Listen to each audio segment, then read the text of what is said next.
अगला प्रश्न दिया हुआ है कि एक ठोस धातु के बेलन के दोनों सिरे अर्धगोलाकार हैं। इसकी संपूर्ण ऊंचाई 19 सेंटीमीटर है तथा बेलन का व्यास 7 सेंटीमीटर है।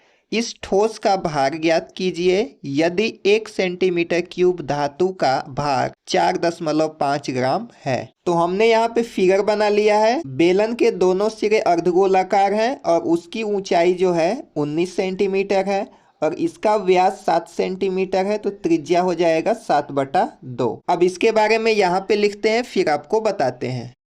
अर्धगोलाकार सिरे की त्रिज्या r बराबर 7/2 सेंटीमीटर। ये व्यास 7 है तो इसका आधा करेंगे तो यहाँ से r का मान हमको मिल जाएगा। इसके बाद क्या करते हैं कि सबसे पहले इन दो अर्धगोलाकार भागों का हम आयतन ज्ञात करेंगे और उसमें बेलन के आयतन को ऐड कर देंगे तो ये पूरा हमको आयतन मिल जाएगा और फिर उससे हम इसका भाग ज्ञात करेंगे। तो इसलिए अर्धगोलाकार सिरे का आयतन, तो अर्धगोले का आयतन होता है 2/3 पाई r क्यूब। अब यहाँ पे हम मान रखते हैं 2/3, पाई का मान है 22/7 और r का क्यूब मतलब 7/2 को 3 बार गुणा करना है।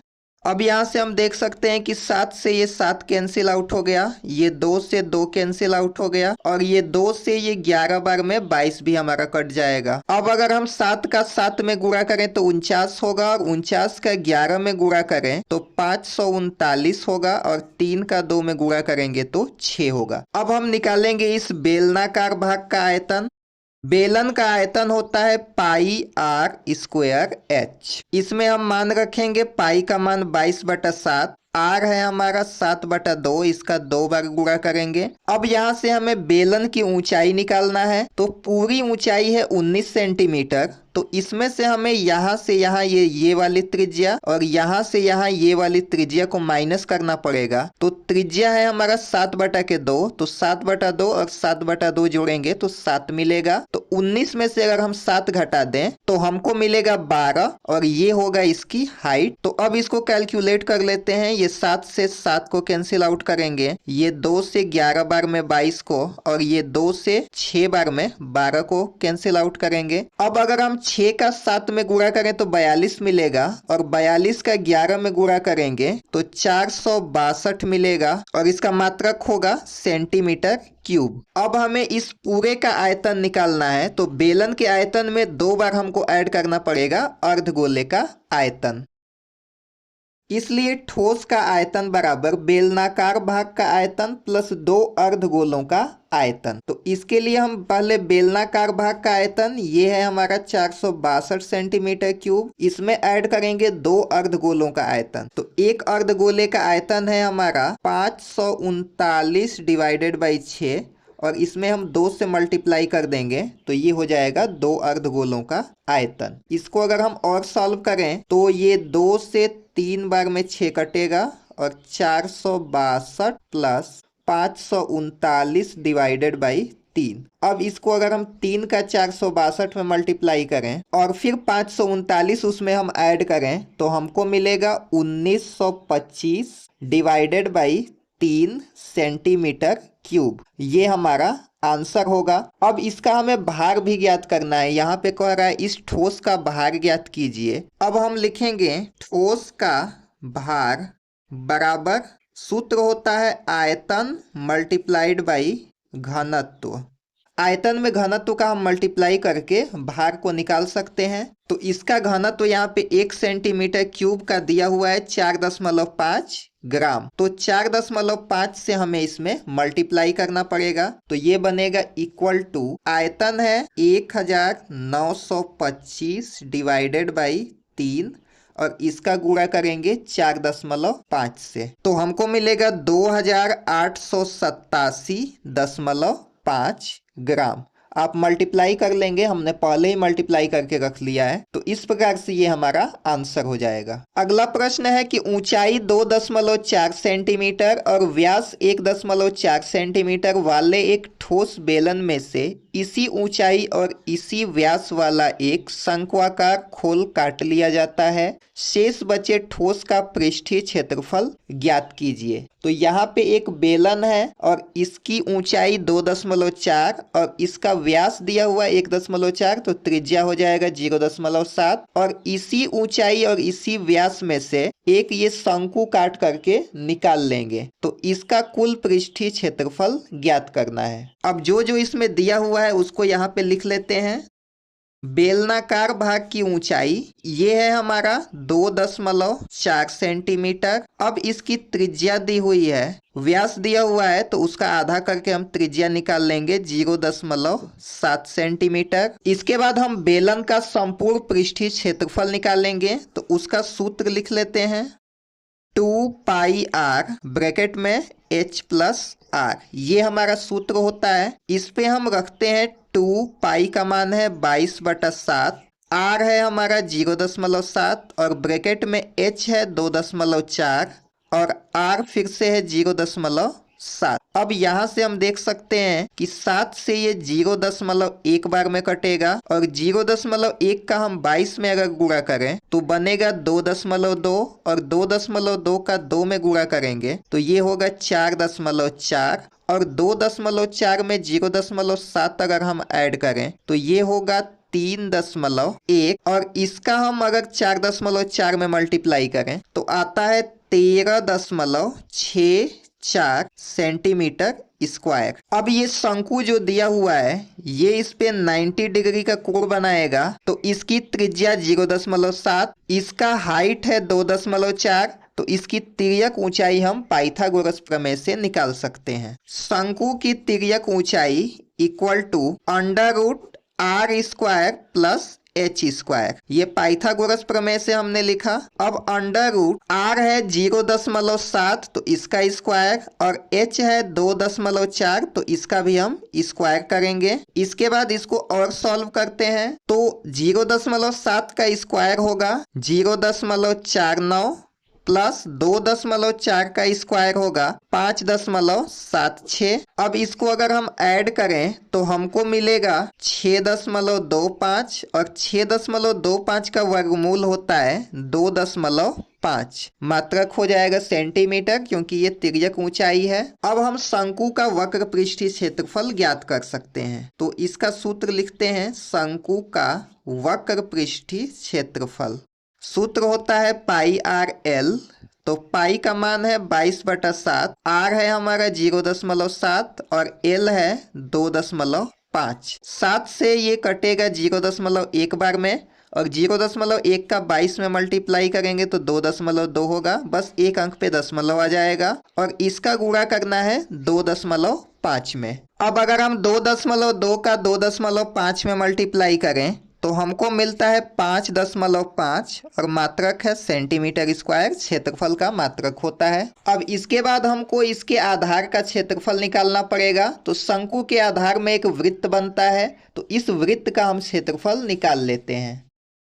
शंक्वाकार भाग के आधार का क्षेत्रफल ये होता है पाई आर स्क्वायर। तो पाई का मान 22/7 रखेंगे, आर है हमारा 0.7, स्क्वायर है तो 2 बार मल्टीप्लाई करेंगे।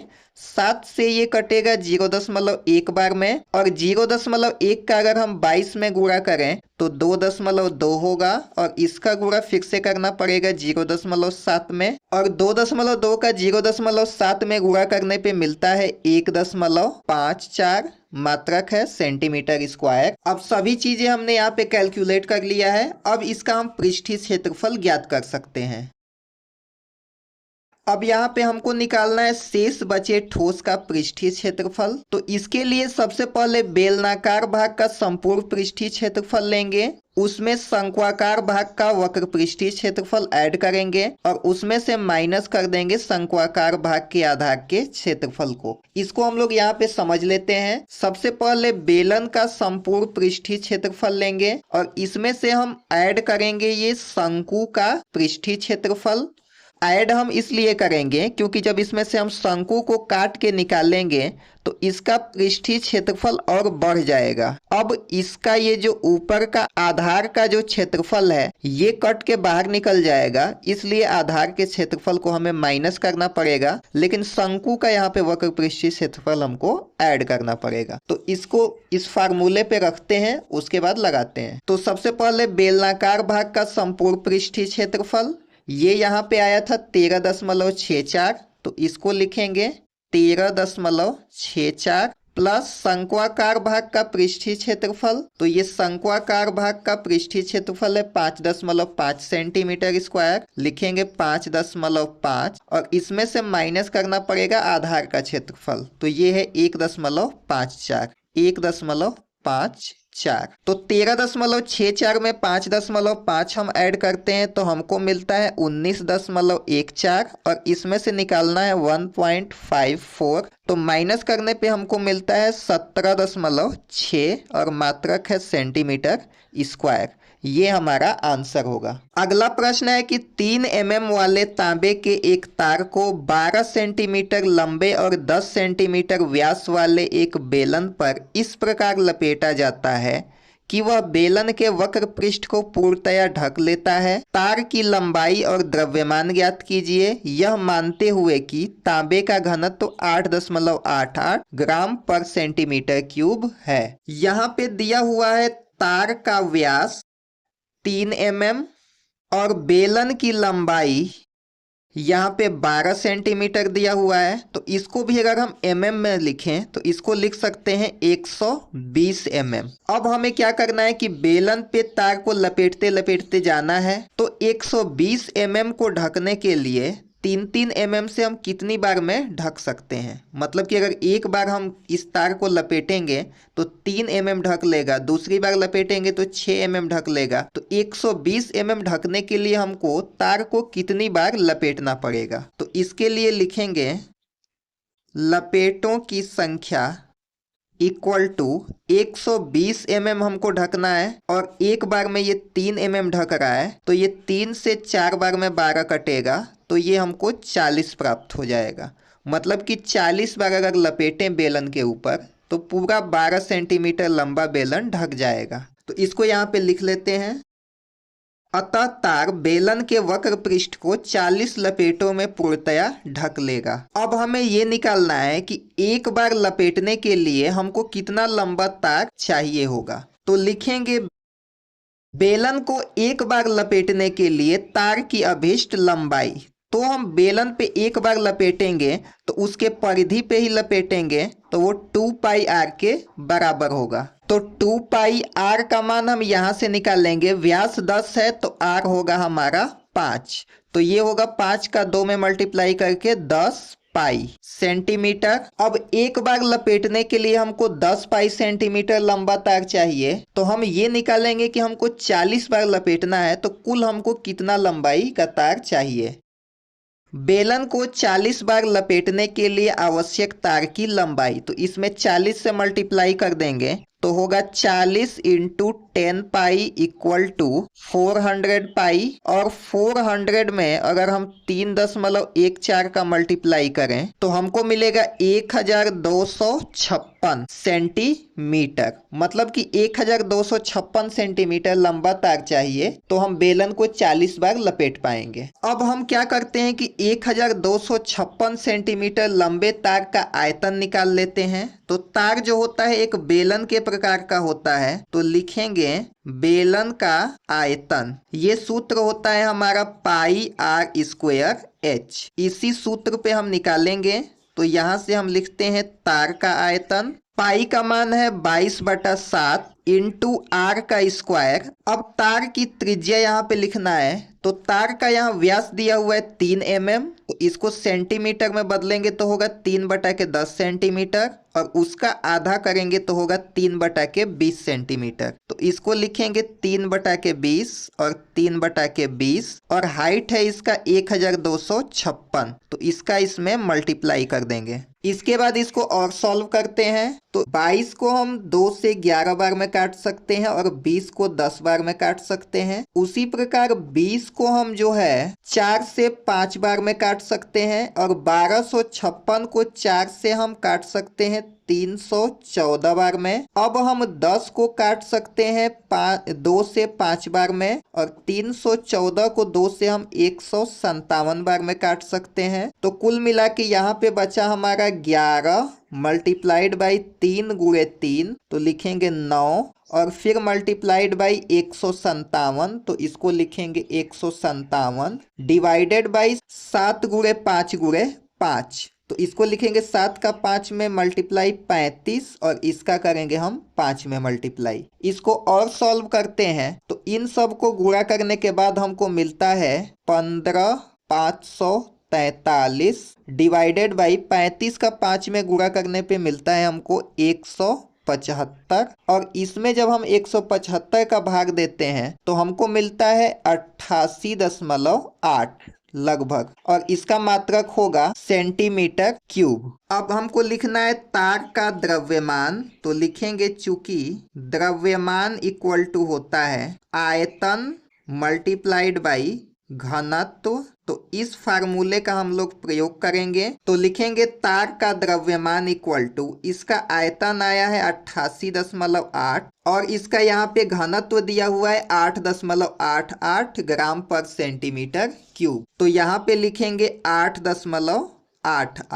88.8 का अगर हम 8.88 में मल्टीप्लाई करते हैं तो हमको मिलता है 788 लगभग, तो इसका मान हो जाएगा 788 ग्राम। तो लिखेंगे अतः अभीष्ट द्रव्यमान बराबर 788 ग्राम, ये हमारा आंसर हो जाएगा।